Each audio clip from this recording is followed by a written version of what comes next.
ഗുരുവനം കാഞ്ഞങ്ങാട് നിത്യാനന്ദ ആശ്രമത്തിൽ നിന്നും നമ്മൾ പിന്നീട് പോയത് ഗുരുവനത്തിലേക്കാണ്. കാഞ്ഞങ്ങാട് പട്ടണത്തിൽ നിന്ന് 5 കിലോമീറ്റർ കിഴക്കായിട്ട് സ്ഥിതി ചെയ്യുന്ന ഒരു സ്ഥലമാണ് ഗുരുവനം. ഗുരുവൻ എന്ന് പറയും, ഗുരുവനം എന്ന് പറയും, ഗുരുവിൻ്റെ വനം, ഗുരുവനം.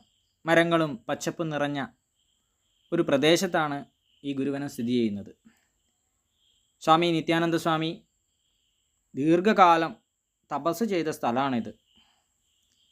ഈ പ്രദേശത്ത് വെള്ളത്തിൻ്റെ ലഭ്യത ഇല്ലായിരുന്നു. കുറച്ച് ഉയർന്ന സ്ഥലത്താണ് ഈ ഒരു സ്ഥലം സ്ഥിതി ചെയ്യുന്നത്. ഞങ്ങൾ അങ്ങോട്ട് കയറി പോവുകയാണ്.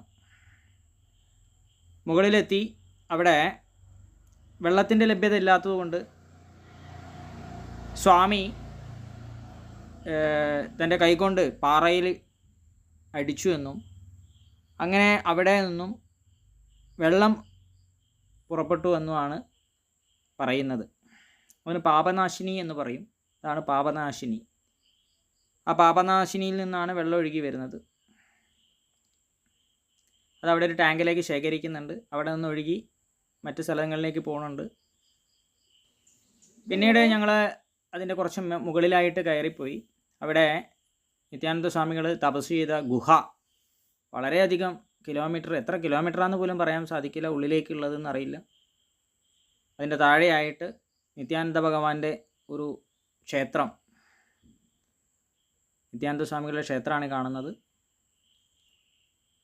നിത്യാനന്ദ സ്വാമികളുടെ പ്രതിഷ്ഠയാണ് ഉള്ളിലുള്ളത്, ഭഗവാന്റെ പ്രതിഷ്ഠ. അവിടെ നിന്ന് ആണ് വെള്ളം ഒഴുകി വരുന്നത്. ആ പാപനാശിനിയിലെ വെള്ളമാണ് കുടിക്കുന്നത്.